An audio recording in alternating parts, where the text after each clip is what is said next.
It's a foreign thing. Your great-grandparents and my great-grandparents, with African culture, one man, one woman was foreign to us. We were doing polygamy and things were fine until they brought religion and they brought Western civilization to us. The same Western civilization, the society of which I belong to for close to 40 years, they are now the one telling us about same-sex marriage. They're the one telling us about transgender. All these are foreign to Africa. If you go back, and I expect all our listeners to go back and check this, if you have more than one wife, the study shows that you live longer than men with one wife. Seriously? Absolutely. That's not Dr. Abbas saying it. That's the research.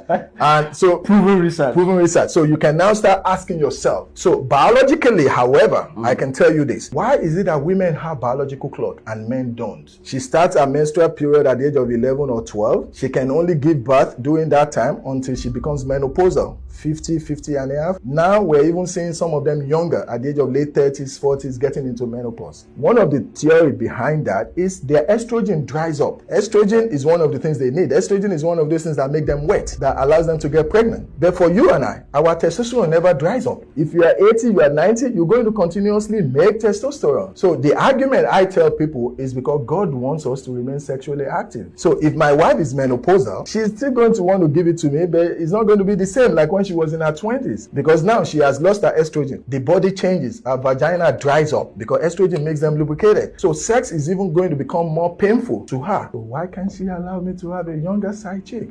That's what our grandparents were doing. Our grandparents back then would pick a younger lady that can extend their sexual life. So my grandfather was in his 80s, he still had a young chap, less than 10. But nowadays, we bought into the Western idea and we say one man, one wife. Remember, if you go and look at the theory, the history behind that was for economic and property sharing reason. These were all brought to us by white people, by Western world. Oh, don't marry more than one woman because you need to, that woman will now divide your properties, whatever your inheritance.